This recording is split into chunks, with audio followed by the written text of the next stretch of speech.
Well, welcome.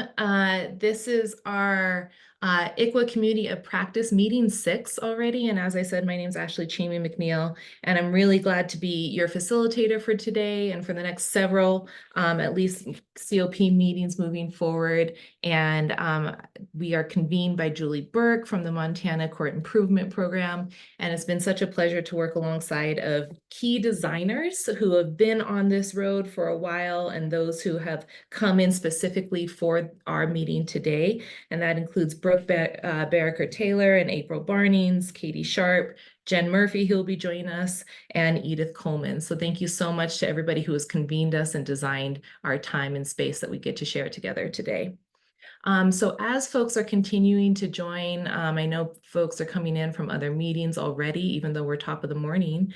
We like to think about who is here, right? And this is a practice that I think has been cultivated over the last couple of meetings. So to think who's here and who isn't here, but also to consider the hats that you're wearing as you enter this space, right? Maybe the roles that you have, the identities that you hold.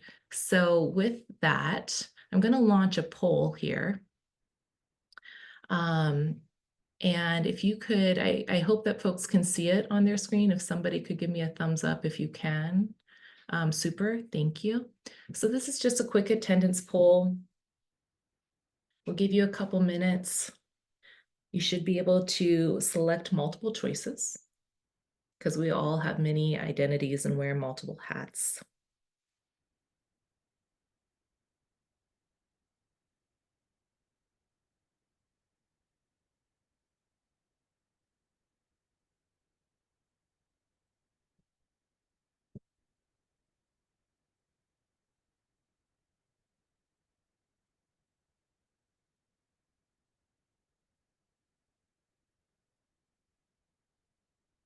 Welcome as you're joining us. This is our 6th meeting for our ICWA Community of Practice. We're just kind of getting settled into the space. We're thinking about who's here, right? And how you're showing up as well. And so that's what you see on your screen, this attendance poll. You should be able to select multiple choices of at least some of these categories that we found to be pretty common for this COP. We'll give it another 30 seconds or so as people are figuring out their devices and how to partake in the poll.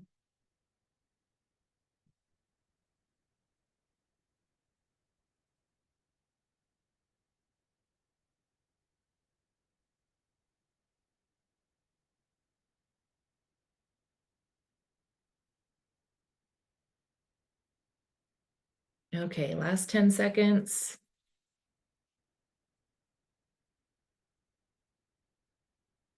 All right, I'm going to end the poll and share the results.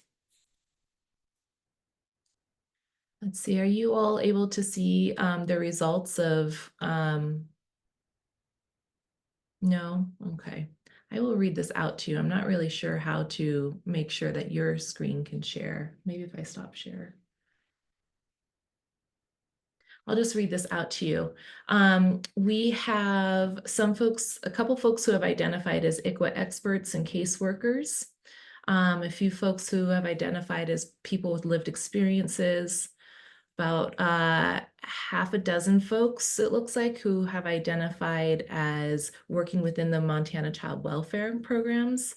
We have several attorneys, children's attorney, state attorney, tribal attorney. We have a couple CASA workers, tribal representatives, and several of you selected the wonderful bucket of something else, right? And I just want to highlight that category as maybe one of the most important categories, right? Where we all kind of come into this space with different expertise, right? And experiences. And so whatever your something else is, I want to just uplift that. And thank you for being here as well. Okay, I'm going to try to share this screen again so that we can get going. All right. So this will be pretty familiar to several of you at this point, in no small part because this was co-designed, this purpose of statement and mission was co-designed by you all, right? Earlier on when this community of practice was first kind of formally formed. But we know that the COP the intention and kind of the spirit is to foster meaningful, culturally humble collaboration among people involved in and affected by ICWA in order to preserve and empower Indian families and their connection to their culture.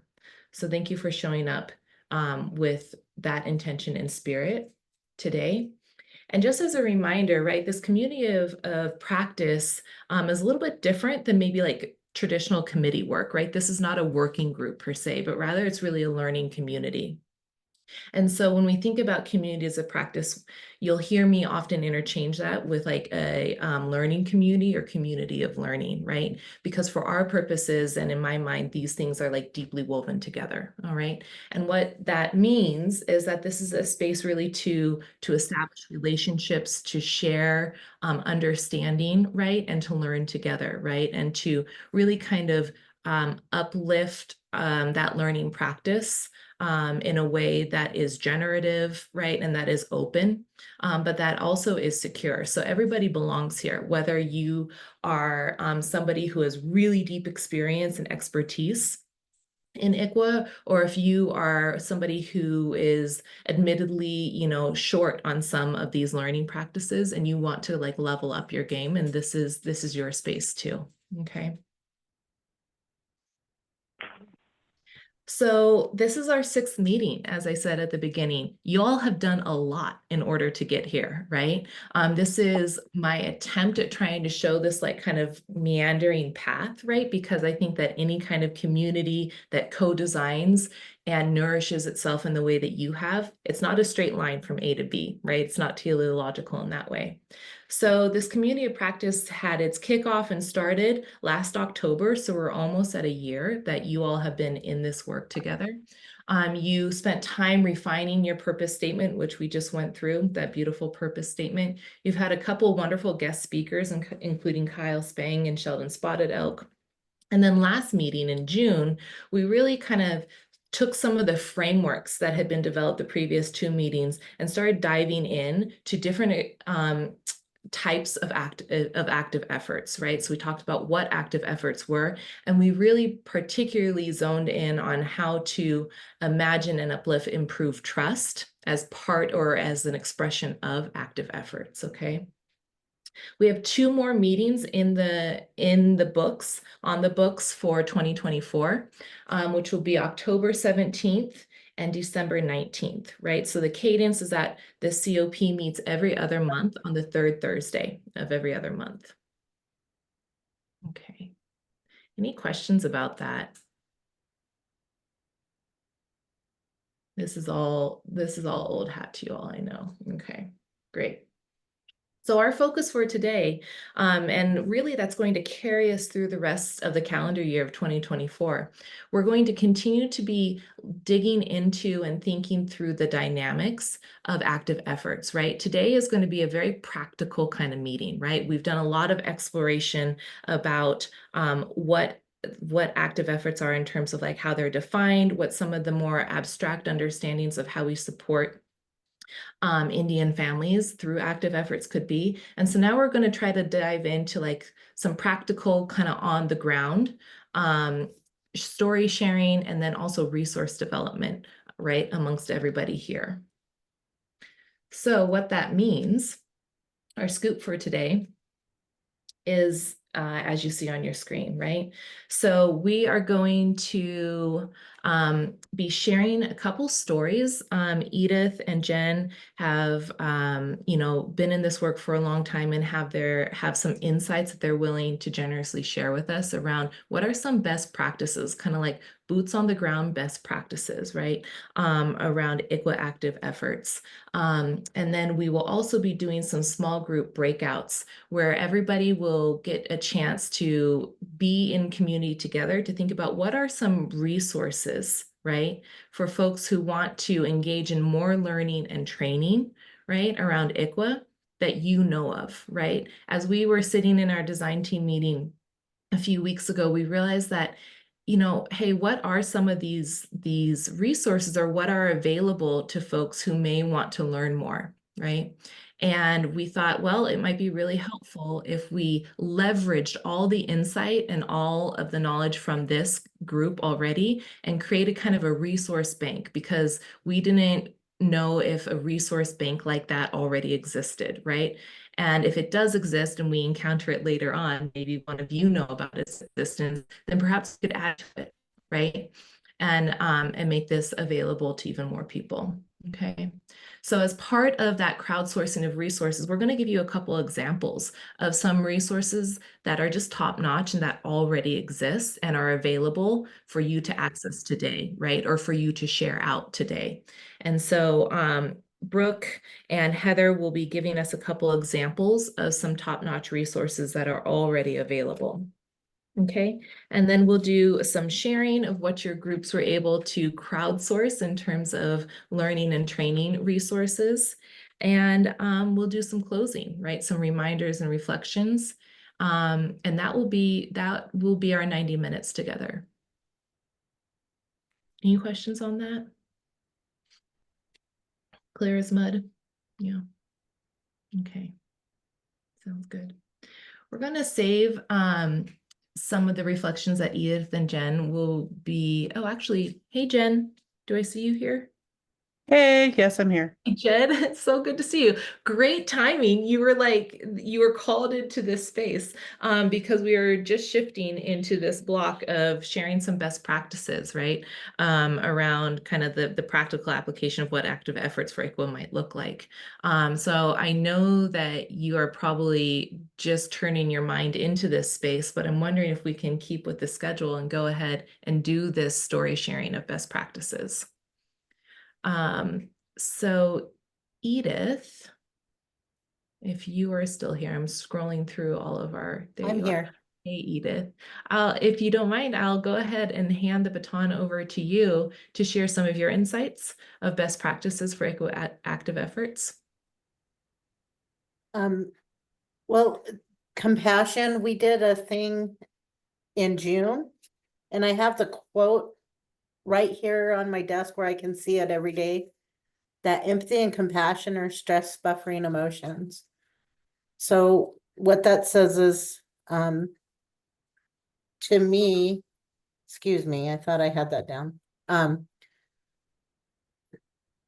Active efforts work better with compassion, and it's less stressful for everybody involved when you work with compassion.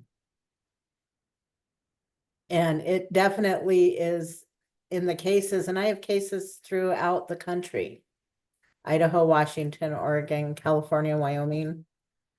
And it really makes a difference when the caseworker is working with compassion towards the family.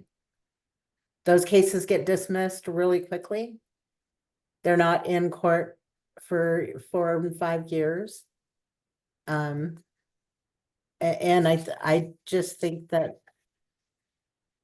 active efforts are, you know, and those caseworkers don't just use that and provide active efforts in ICWA cases. They do it with all of their cases.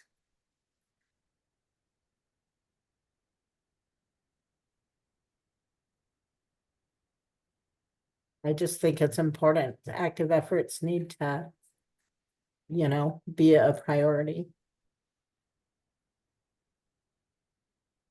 That's all I have. Sorry. No, that's beautiful. Thank you, Edith.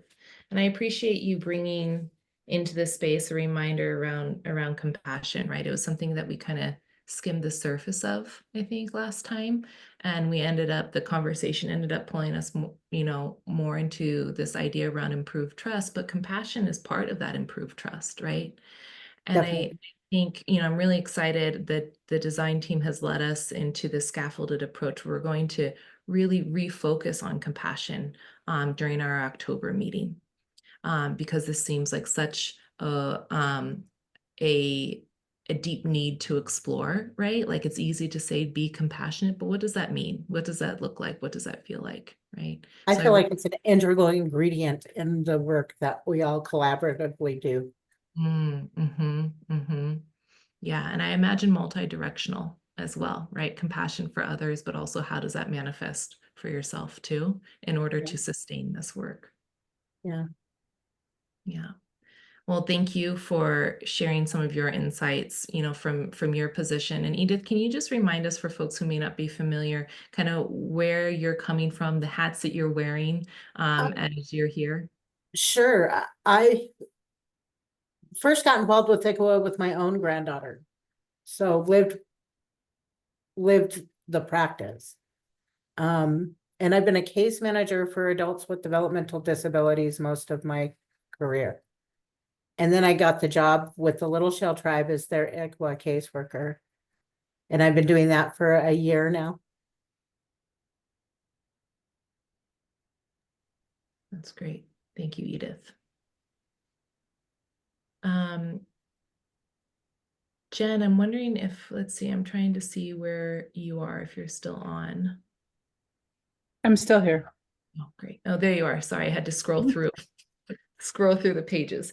Jen, I was wondering if we could pass the baton over to you. And if you also don't mind, in the same way Sure. that like Edith just demonstrated for us around like what hats are you wearing as you join this space, then some of your insights for best practices, that'd be great. Sure. Hey, everybody. My name is Jen Murphy, and I come from the lens of I've been a child protection worker. I did that for about 5 years. And I'm an ICWA expert for the state of Montana, which I think I've been doing that since 2014, off and on. And then also just as a felony parole officer, I was able to watch a lot of different things happen with ICWA. And when I think about active efforts, I think about like Montana. I was looking how the court defines it, and it says it implies heightened responsibility compared to passive efforts. So it really has to do with like going that extra mile. Like for some people, in my experience, what would happen, and I think it's just a little bit of lack of I don't know if it's training or if it's just the caseworker not knowing, they're so swamped and busy.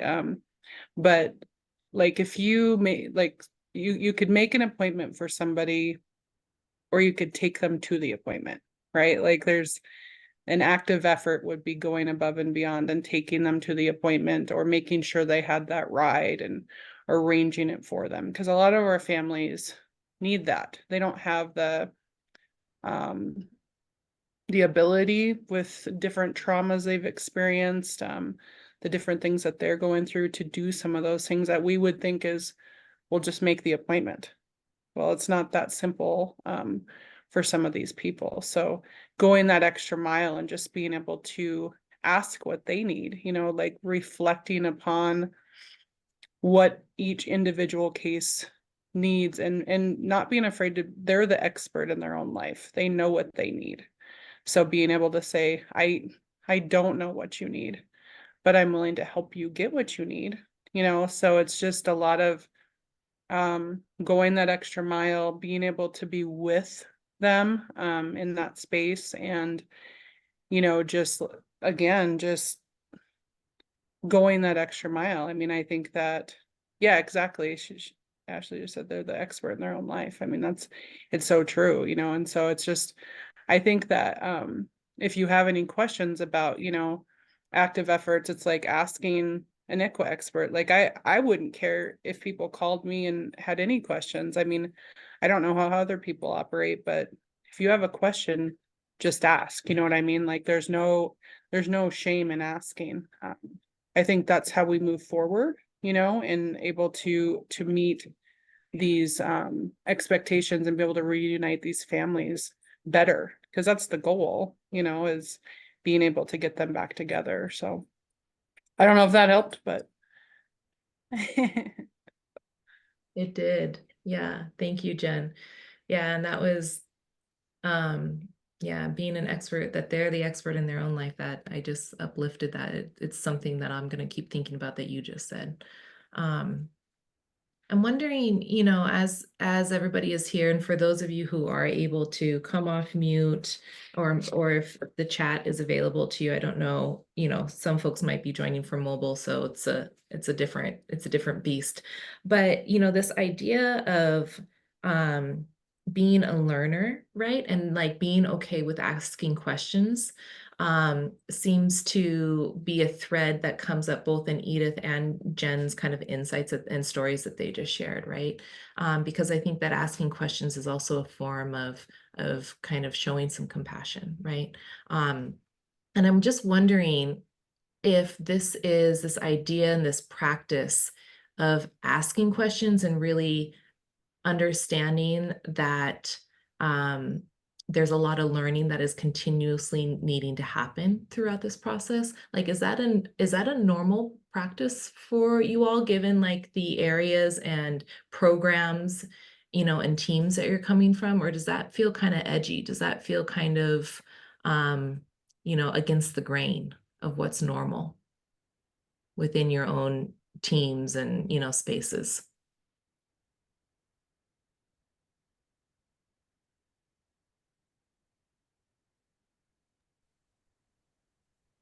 Ashley, I can provide some thoughts on that. I don't think it sounds edgy at all, but I just love hearing it out loud.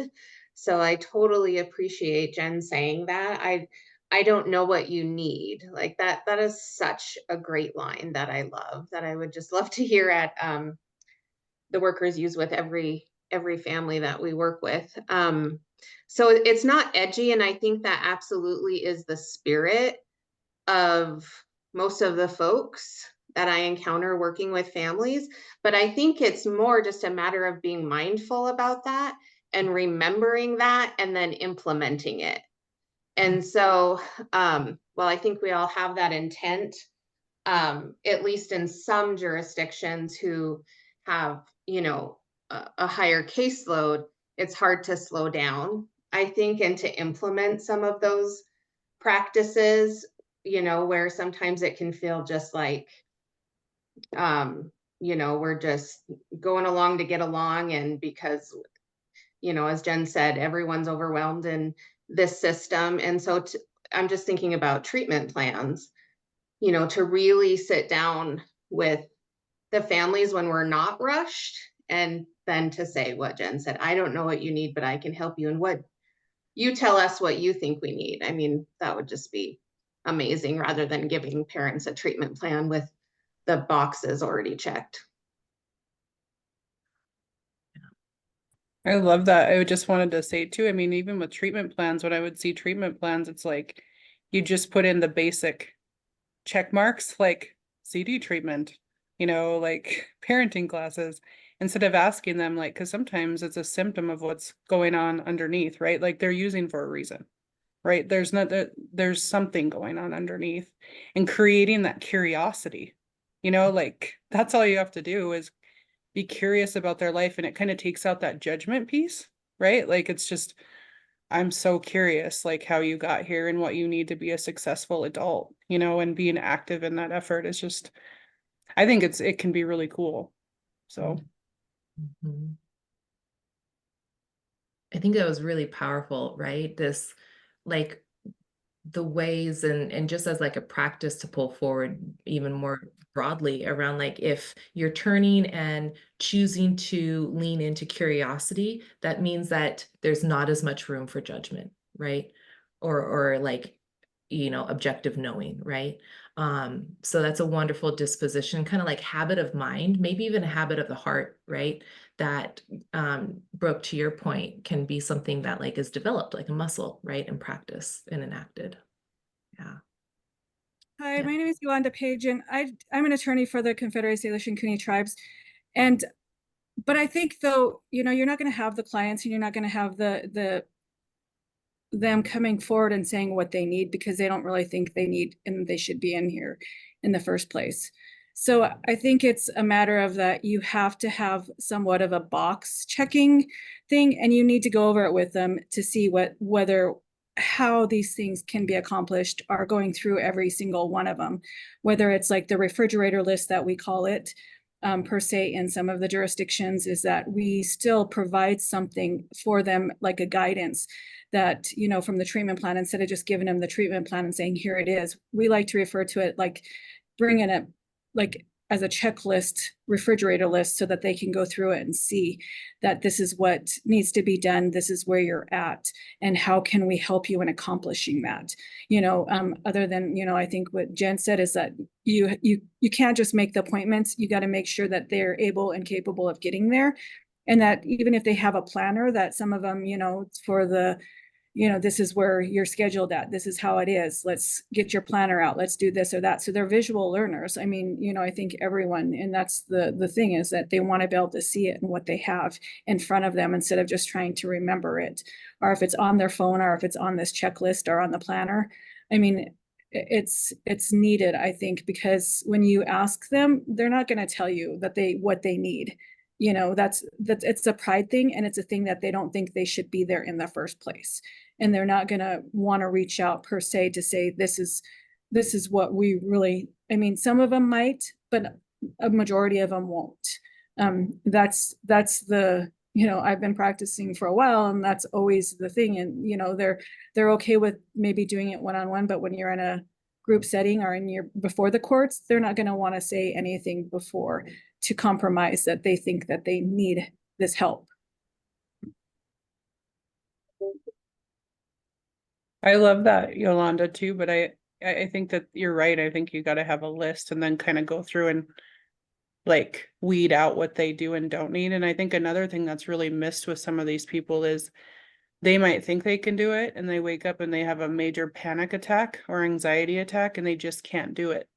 Right. And being able to have that conversation about, like if you're having a mental health struggle and like what you do in that situation rather than just not going to your appointment, right? Like, okay, I get it, man. I have anxiety too. So it's like, so if you wake up and that happens, what do you do next? Right? Like, how do you manage that? Because that's a lot of the times people are so overwhelmed. They're like, I can't do it. I can't go to the appointment, and they just kind of don't go and they don't say anything, and we don't know what's going on. So just like reframing that for them, like, it's okay if you struggle. I struggle too, man. Like we're all just humans trying to make it, and just like telling them like, but if this happens, this is what you should do so that we know that this is happening. I think people just are like, they just didn't go and they're just, being non-compliant. And it's like, but why? There's always a reason. People don't typically just bounce out of things. Like there's something else going on.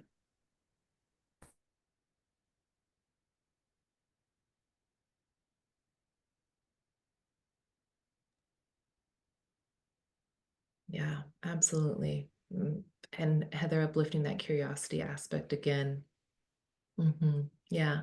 Thank you, Yolanda, for, sharing your insights and pulling in also like this idea of starting with something like and having and meeting the needs of diverse learners as well, right? That's a huge part. And Jen, like pulling in around trying to anticipate maybe some needs, right? And have some tools or some strategies to help folks chew on what may in a moment be unexpected and feel insurmountable. That's really, really big. Eric, I don't know if I see you come off mute. Is there anything that would love to hear your voice in this space too? I was going to share, it's kind of the opposite side of the coin that Jen was talking about. One of the things that I often talk to social workers about, so when we're working with families, whatever the issue that is that's interrupting or interfering with their ability to parent, generally when they come to the attention of child protection services, this isn't the first time that they've struggled with addiction or that they've struggled, with mental health problems. And generally, in some of their earlier experiences, they have experienced some success around, when they were struggling with addiction or, whatever, they're currently. And so if we ask them, what has worked for you in the past? And so and a lot of times, they can share, what really made a difference. This person was able to provide some support to me, or I did this, or I did that, or whatever it is. And then you can actually incorporate in the plan, what already has worked for them. So I think that the neat thing about that is that, somebody mentioned the word, shame, and so it's a lot easier probably to talk about, you know, what you've succeeded at, or what you know, what helps, or what's worked for you, versus acknowledging, you know, where you're struggling or where you failed.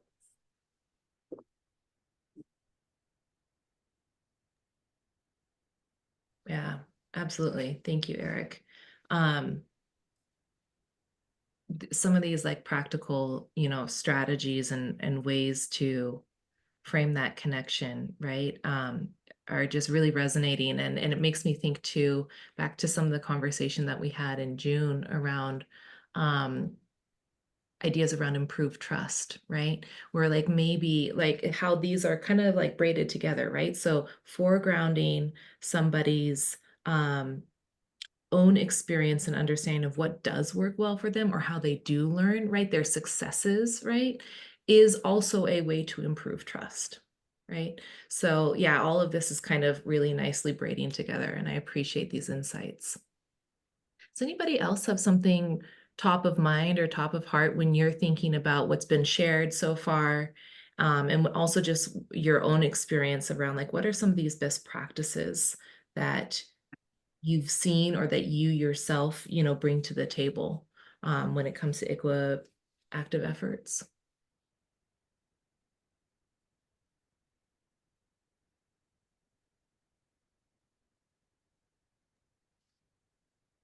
Okay. I mean, Well, I'll this- just, yeah, sorry. go ahead, Jen. Yeah. I just was gonna say one other thing that I've done in the past too with our Native participants, like I would talk to them a lot about our historical trauma, and I would talk to them a lot about our victimization. I would talk to them about stereotypes and if they wanted to fit that stereotype or not. And that was really empowering to some people, especially when it surrounded addiction, because there's a lot of stereotype when it comes to our culture. And I think of this guy that was on felony parole and he was parenting, and you know, and I'm like, do you want to be what they think you are? And it just flipped the script for him. He was like, no, I don't. And like being able to remind them that they're not what people say they are, that there's so much more than that, you know. And it was kind of a cool way and creative way to do that. But it's something to think about, you know, if you feel comfortable talking to people about just historical trauma or, you know, any of that victimization, it really does go a long way to acknowledge that.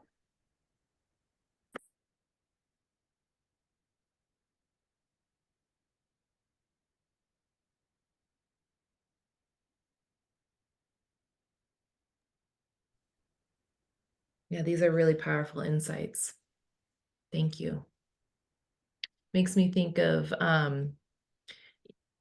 you know, the ways in which like epistemologically, like the way that our learning is often set up, and how sometimes with these stereotypes, right?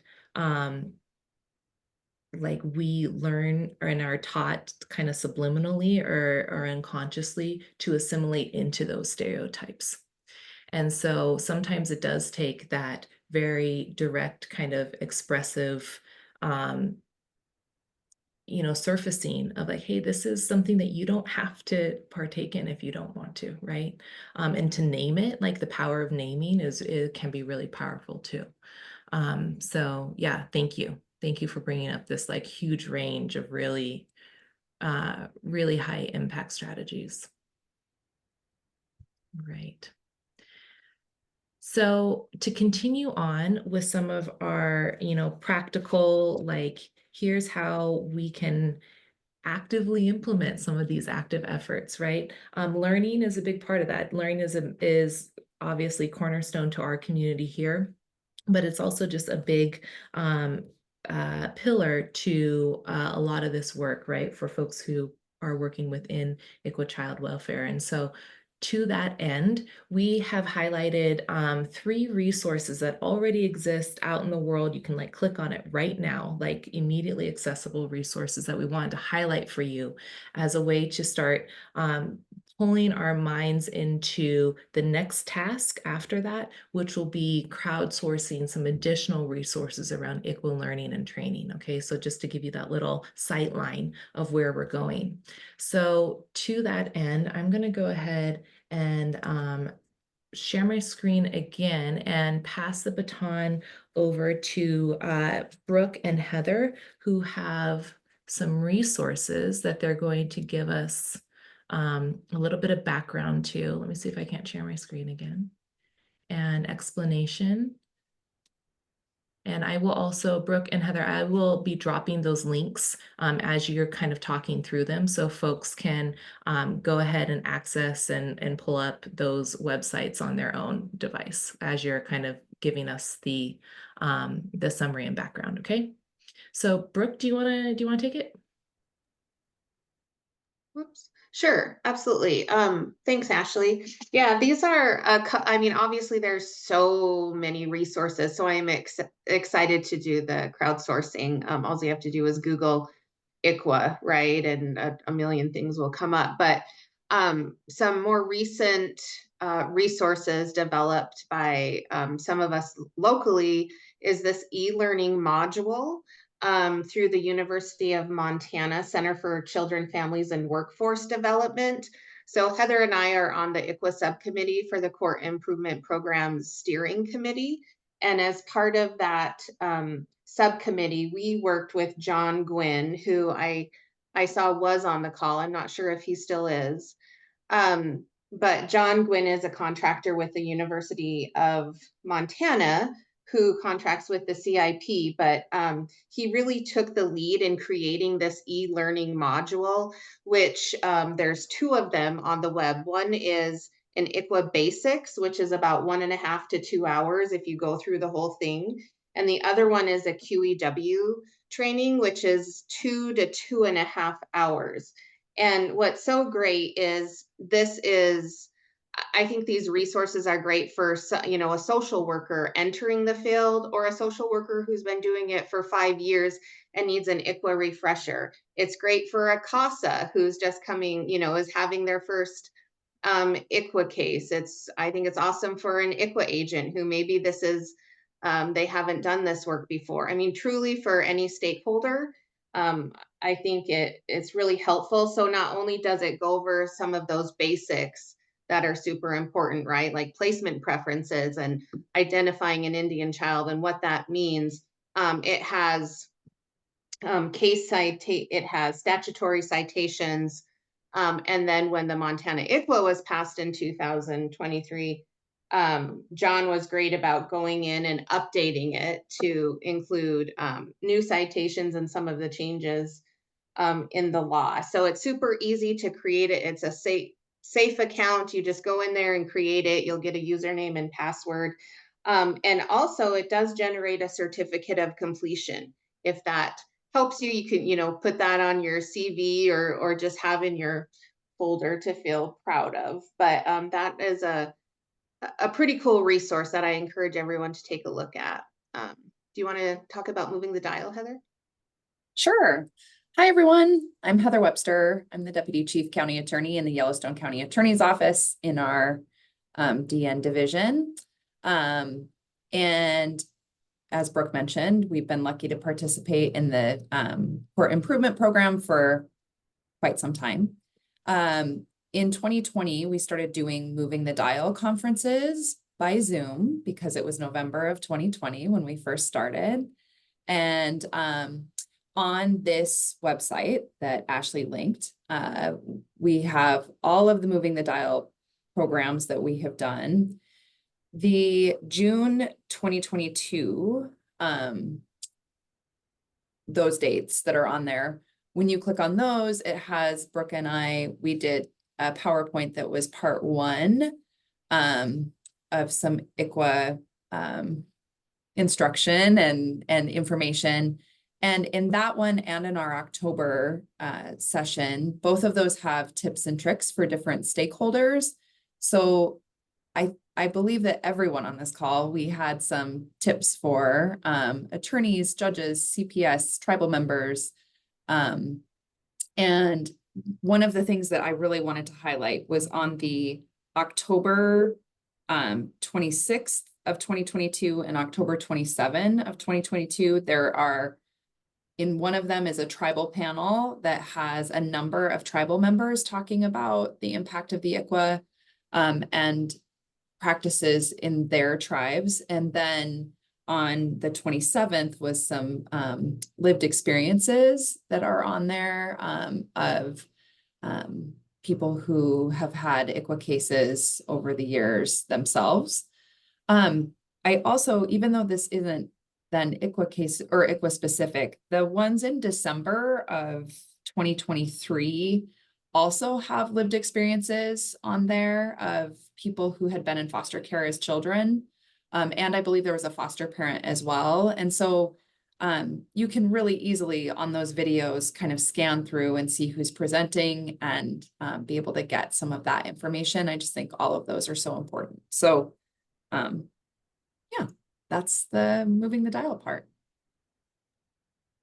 Thanks, Heather. And your description of that reminded me to mention that in the e-learning modules, Heather and I also did some interviews of tribal members, and those are included in the e-learning modules as well. And I think those are probably going to be really impactful for folks. I mean, I always hear when Heather and I do any type of ICWA training, you know, what we hear is it's most impactful to hear from tribal members, right? And people with lived experience. And so it's really cool to hear about the importance of family and thinking 7 generations ahead and what Indian person's name means to their long-term identity and just all of that stuff. So I wanted to mention that it's not just simply reading text.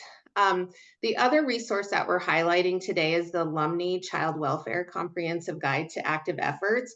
Obviously, this is not a Montana guide, but I discovered this through the ICWA Court Collaborative in Arizona, through our attendance at the Pasquale Yaqui Tribes ICWA Conference, and then just our Heather and my participation in the ICWA Court Collaborative, so collaborating with other ICWA courts around the nation.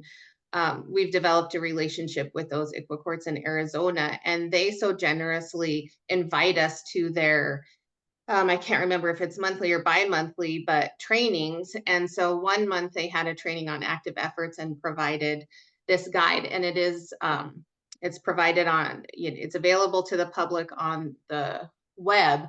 But what I just love so much about this is it breaks down active efforts. It takes you through the life of a case, but it also outlines specific active efforts related to case factors. So whether that's chemical dependency or domestic violence, you know, criminal issues, parenting skills, and a couple of the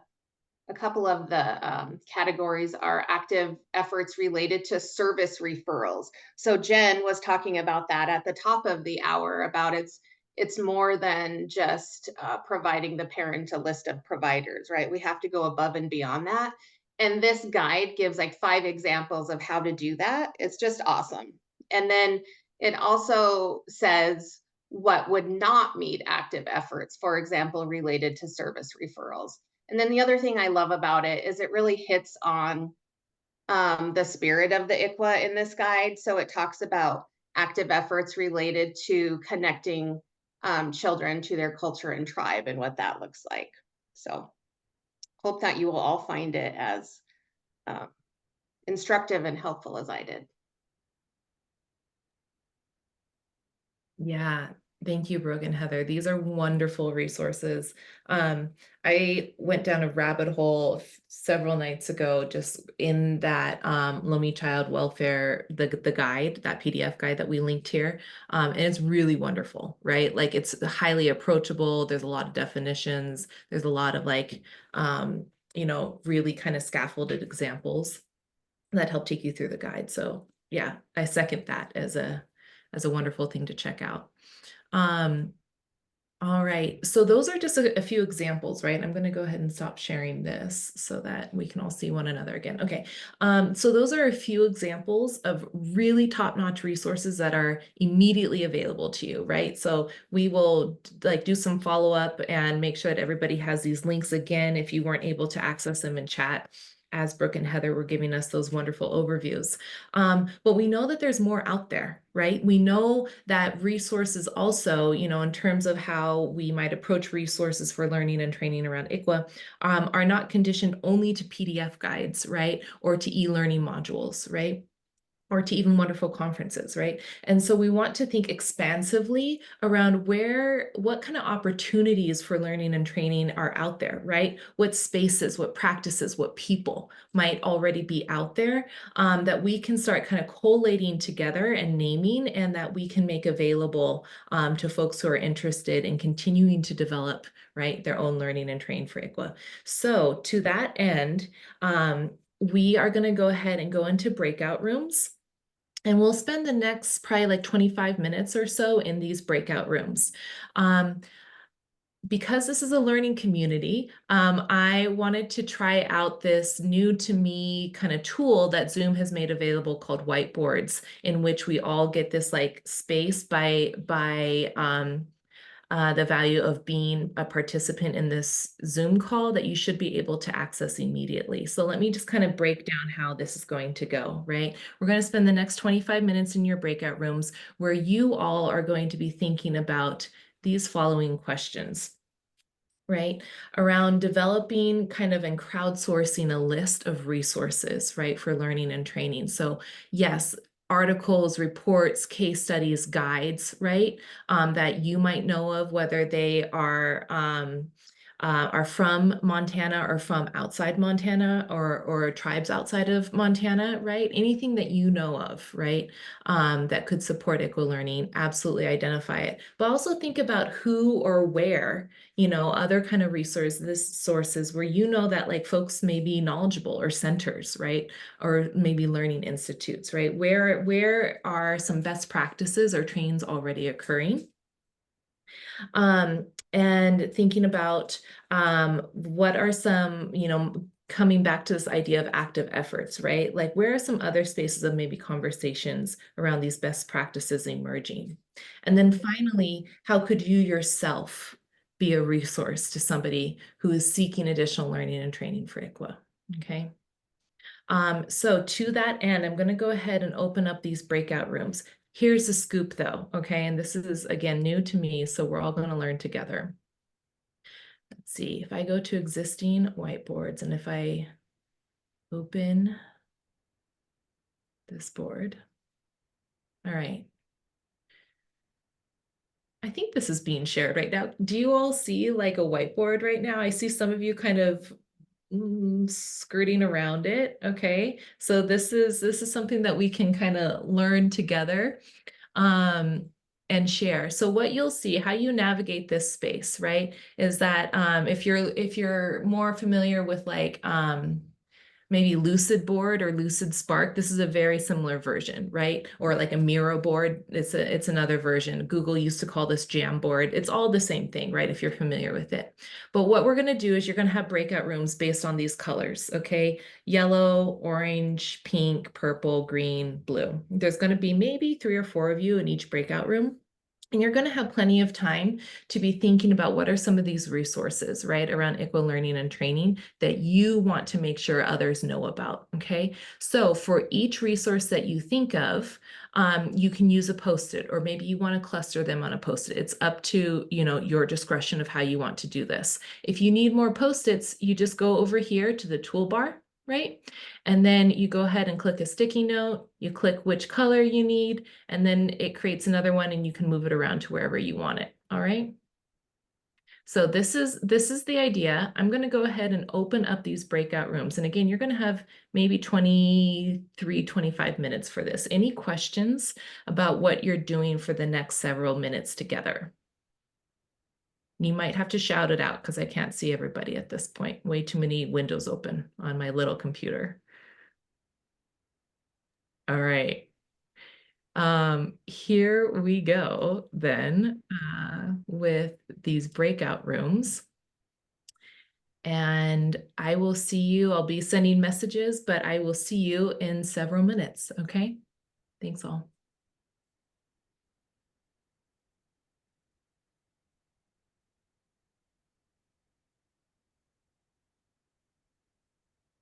It looks like you're all unassigned. Hold on. Let's change this up.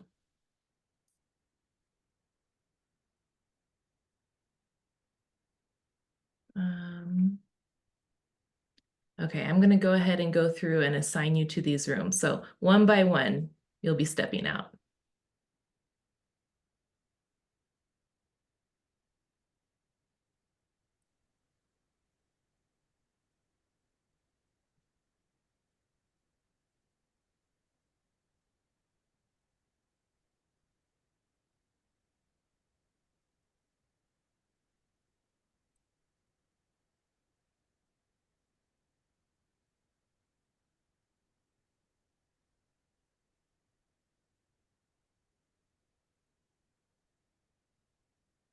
Sorry, folks. Thanks for all your patience here. Figuring out how to do this on the back end as we go.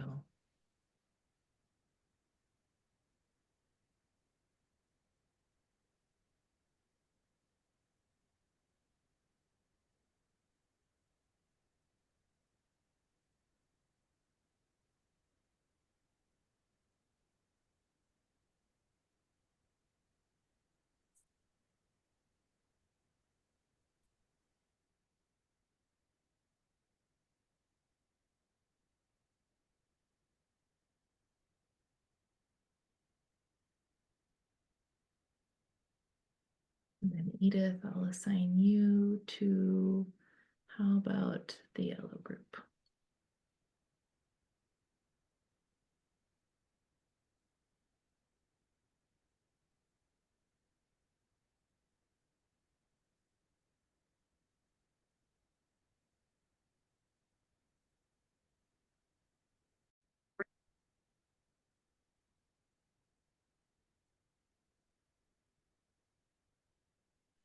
Hi, everyone. Welcome back. I know for a fact that I cut somebody, actually several somebodies off mid-word, mid-sentence, so I'm sorry about that. To those of you who had some sort of magic mouse and were able to use the whiteboard, congratulations. To those of you who were not able to use the whiteboard, no problem. This is just one of the things that we're, tools that we're exploring and kind of learning together. If you had resources, though, that you were kind of jotting down, if you want to go ahead and transcribe those into chat, maybe a scribe from your group, whoever was taking notes, if you could go ahead and transcribe those into chat, if the whiteboard function wasn't working for you, then go ahead and drop that in there. That would be great. And I will be kind of scrubbing and collecting all of the resources that are mentioned in chat. I've also been taking notes, and then obviously what appears on the whiteboard. And that will be kind of our starting document, right, for this crowdsourced learning and training resource list. And I just want to highlight, and for anybody who wants to start gathering their thoughts to come off mute and highlight one of the sources that maybe their group came up with that feels especially exciting or promising, I invite you to start thinking about that. But one of the things that I heard that as I was visiting you all in your different breakout rooms was how there has to be this like kind of balance and understanding that we can have all of the wonderful trainings and PDF guides, till the cows come home, but all of this is cemented in relationship, right? And it is how we are in being, right, and in community with one another, that is really kind of the glue and the thing that holds it all together. So that was really powerful for me to hear just as I was hopping around between your rooms. And so if there's anybody else, maybe a spokesperson from your group that wants to highlight and share out, just as we're harvesting all of these resources and people are dropping them in chat, you're very welcome to do so. We have a couple minutes here. If there is a resource where you're like, aha, or I hadn't heard of that before. I had no idea that office existed, and you want to share it out, we invite you to do so right now.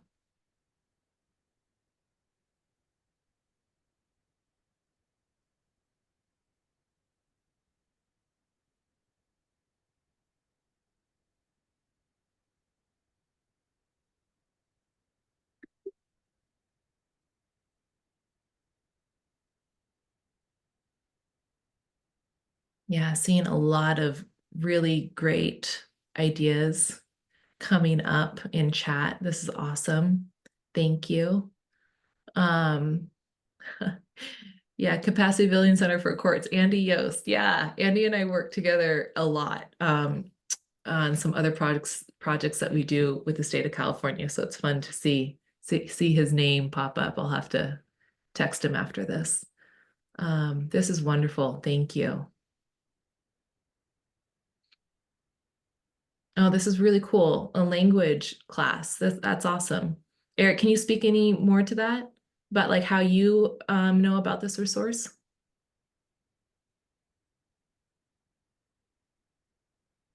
And you're on mute, Eric. Sorry. That's all right. How many times every day do all of us do that, right? Yeah, totally.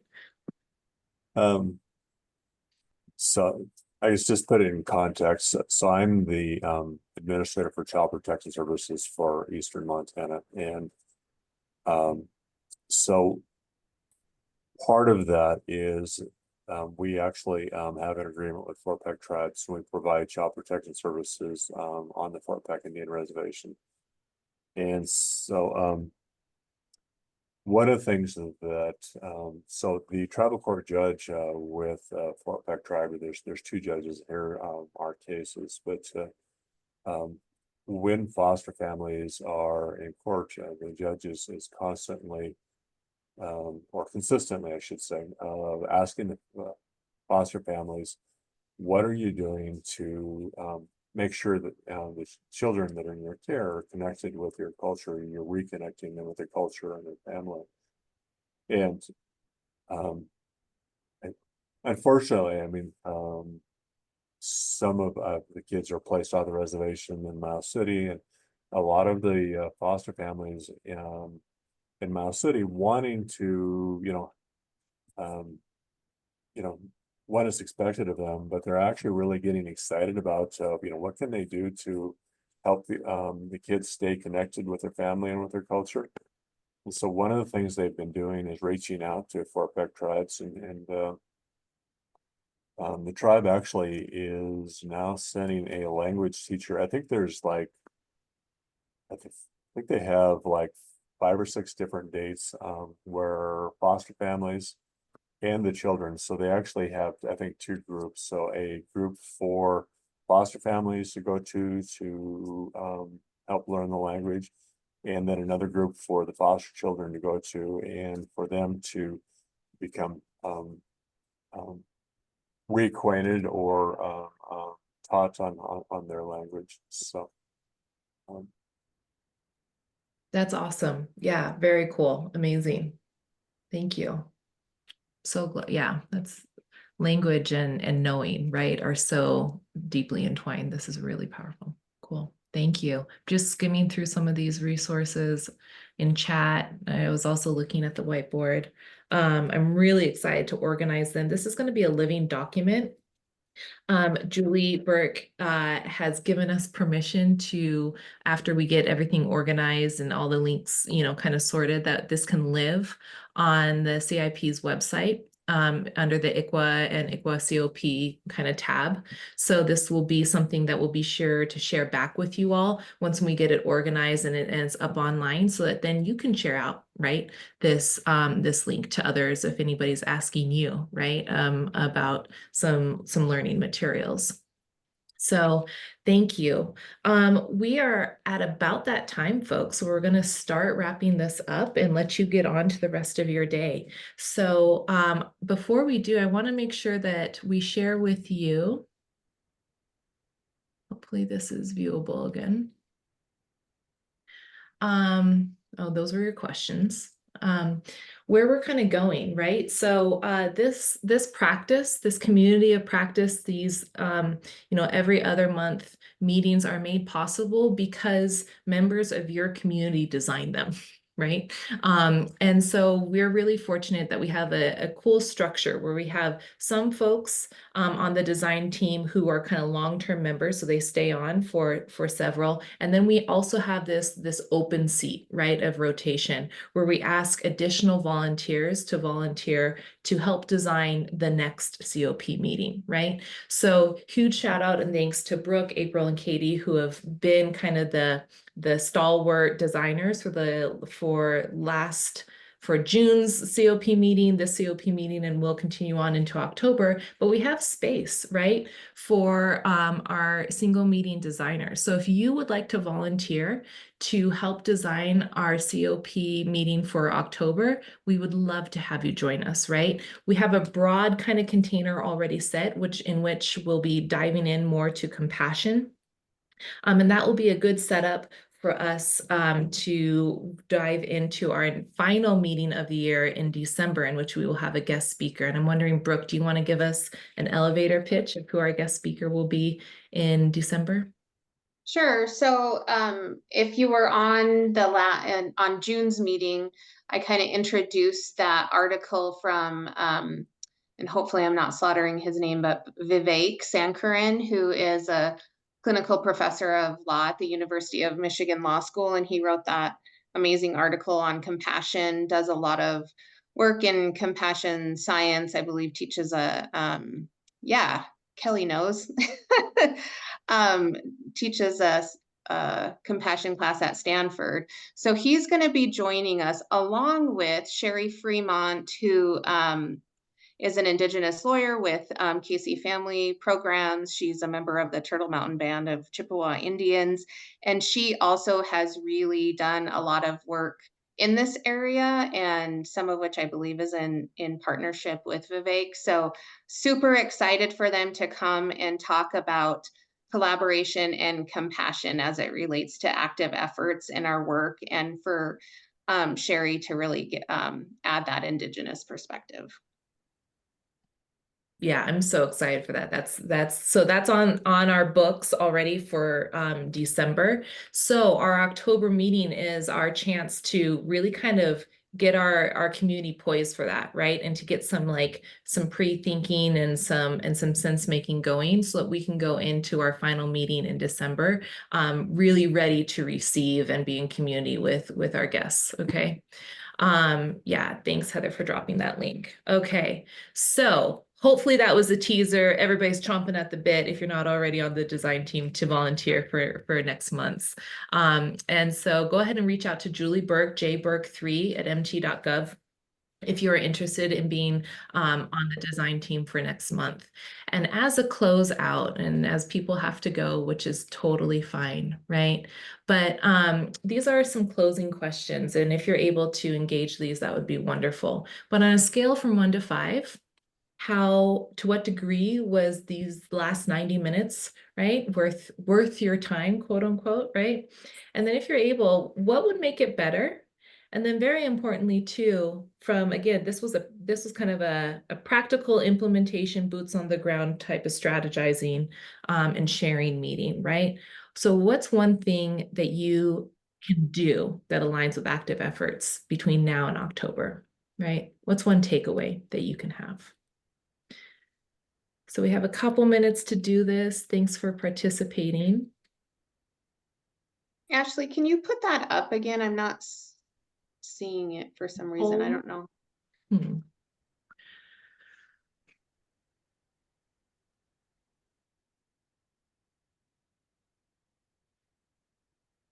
I don't know if I can. If I close it, there's people I who got it. Sorry about that. Okay. I just Okay, had no to click problem. on I was like, polls and actually, I quizzes. don't know how to troubleshoot this. Okay, yeah.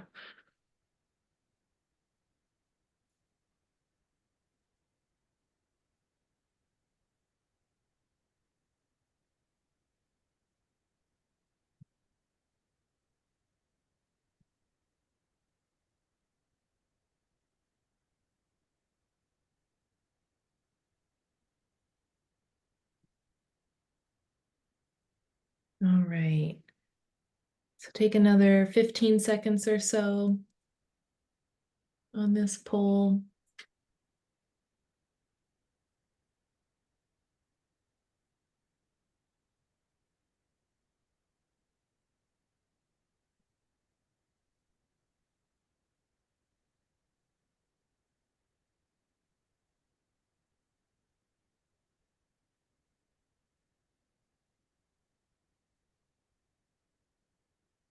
Okay. I will end the poll in a couple minutes, but it is that time. Sorry, I was a little rushed at the end. It was so wonderful to see all of you.